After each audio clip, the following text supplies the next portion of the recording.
മീര പിറന്നത് മുതൽ കേട്ടു വളർന്ന ഒരു വാക്കായിരുന്നു അവൾ തടിച്ചിയാണ്.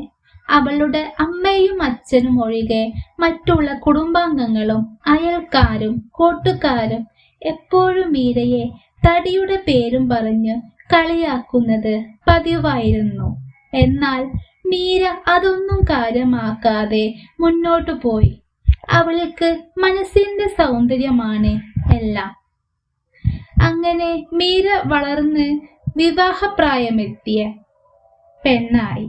പക്ഷെ എന്നിട്ടും അവളുടെ തടി കൂടുകയല്ലാതെ കുറഞ്ഞിരുന്നില്ല. അങ്ങനെയിരിക്കെയാണ് അർജുൻ എന്ന നല്ലൊരു മനസ്സിനുടമയായ സുന്ദരനായ ഒരു യുവാവ് മീരയെ സ്നേഹിച്ചത്. മീരയും അർജുനും ഒരേ ഓഫീസിലായിരുന്നു ജോലി. വളരെ നല്ല പെരുമാറ്റമായിരുന്ന മീരയെ അർജുന് വളരെയേറെ ഇഷ്ടപ്പെട്ടു. പക്ഷെ അവളുടെ തടിയെ പറ്റി പറഞ്ഞ് ഫ്രണ്ട്സ് അർജുനെ കളിയാക്കി. നിനക്ക് എത്ര നല്ല കുട്ടികളെ കിട്ടും, ആ തടിച്ചിയെ തന്നെ വേണോ? ആ വാക്കുകളൊന്നും അർജുനന്റെ മനസ്സിൽ ഒരു കുലുക്കവും ഉണ്ടാക്കിയില്ല. ഞാൻ വിവാഹം കഴിക്കുവാണെങ്കിൽ അത് മീരയെ തന്നെയായിരിക്കുമെന്ന് അർജുൻ മനസ്സിൽ ഉറപ്പിച്ചു. മാസങ്ങൾക്ക് ശേഷം മീരയും അർജുനും തമ്മിലുള്ള വിവാഹം നടന്നു. വിവാഹത്തിന് ഒരുപാട് പേര് വന്നിരുന്നു. മീരയെ കണ്ട് അർജുനിന്റെ കുടുംബാംഗങ്ങൾ അടക്കി ചിരിക്കാൻ തുടങ്ങി. അയ്യേ, ഇവളെ കൊണ്ട് വീട്ടുജോലിയൊക്കെ ചെയ്യാൻ പറ്റുമോ? മീര പുഞ്ചിരിക്കാൻ ശ്രമിച്ചു. പക്ഷേ അവളുടെ കണ്ണുകൾ നിറഞ്ഞൊഴുകി. വിവാഹത്തിന് ശേഷം പുതിയ വീട്ടിൽ അവൾ എല്ലാം ചെയ്തു. തടിച്ചിയായ മരുമകളെ അർജുനിന്റെ അമ്മയ്ക്ക് അത്ര ഇഷ്ടമില്ലായിരുന്നു. കൂടാതെ കുടുംബാംഗങ്ങളുടെ കുറ്റപ്പെടുത്തലും. തന്റെ എല്ലാ ദേഷ്യവും അമ്മായിയമ്മ തീർത്തത് മീരയെ വീട്ടുജോലികൾ ചെയ്യിപ്പിച്ചു കൊണ്ടായിരുന്നു.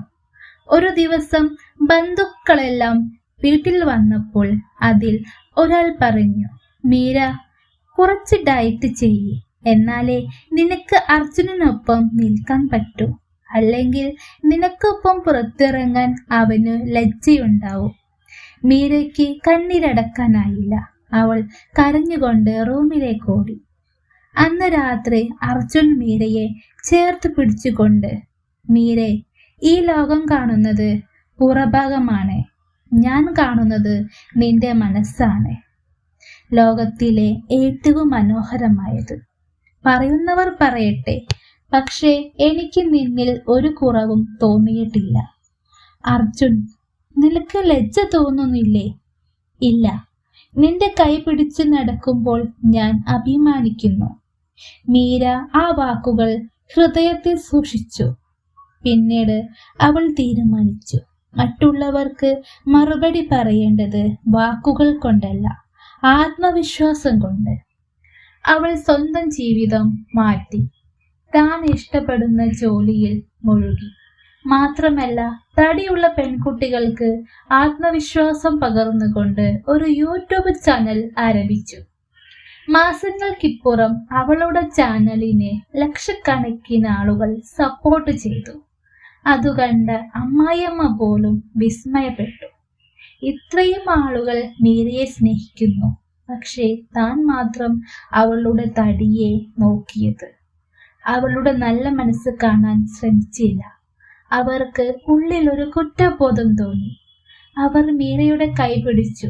മോളെ, നീ അമ്മയോട് ക്ഷമിക്കൂ, നീയാണ് ഞങ്ങളുടെ വീട്ടിലെ അഭിമാനം. അത് കേട്ടപ്പോൾ സന്തോഷം കൊണ്ട് മീരയുടെ കണ്ണുകൾ നിറഞ്ഞു.